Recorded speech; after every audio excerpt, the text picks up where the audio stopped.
రైతన్నలకు నమస్కారం. జై జవాన్ జై కిసాన్. ఇప్పుడే అందిన వార్త, ఏప్రిల్ నెల నుండి పెన్షన్లు భారీగా పెంపు, 65 ఏళ్ళు దాటిన వారికి అదనపు పెన్షన్. దీనికి సంబంధించిన పూర్తి సమగ్రమైన సమాచారం గురించి తెలుసుకుందాం.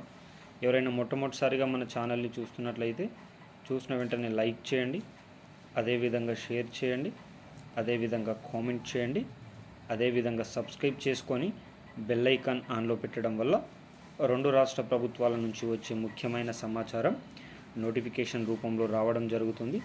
తెలంగాణ రాష్ట్ర ప్రభుత్వం నుంచి కానీ, ఆంధ్రప్రదేశ్ రాష్ట్ర ప్రభుత్వం నుంచి కానీ, కేంద్ర ప్రభుత్వం నుంచి కానీ ప్రభుత్వాలు ప్రవేశపెట్టే వివరాలు నోటిఫికేషన్ రూపంలో రావాలనుకుంటే ప్రతి ఒక్కరూ ఎక్స్ప్రెస్ న్యూస్ టుడే ఛానల్ని సబ్స్క్రైబ్ చేసుకొని బెల్ ఐకాన్ ఆన్లో పెట్టండి. ఇక ఆలస్యం చేయకుండా వీడియోలోకి అయితే వెళ్ళిపోదాం.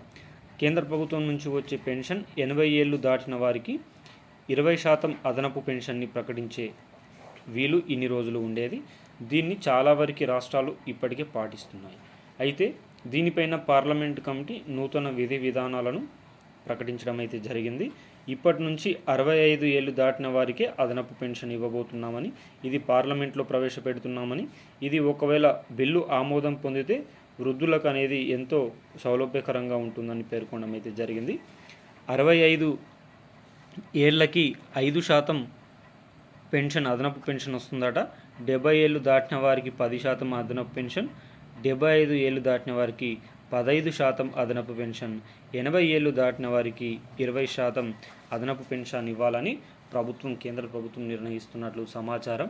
మరిన్ని ముఖ్యమైన కేంద్ర ప్రభుత్వానికి సంబంధించి కానీ, రాష్ట్ర ప్రభుత్వాలకు సంబంధించిన అప్డేట్లు కూడా తెలుసుకోవాలనుకుంటే ఛానల్ని సబ్స్క్రైబ్ చేసుకొని బెల్ ఐకాన్ ఆన్లో పెట్టండి. అదేవిధంగా ఇది తెలంగాణ రాష్ట్ర వ్యాప్తంగా అమలు చేయాలని సీఎం రేవంత్ రెడ్డికి కూడా వృద్ధులు ఎంతో విన్నపాలు ఇస్తున్నట్లు సమాచారం.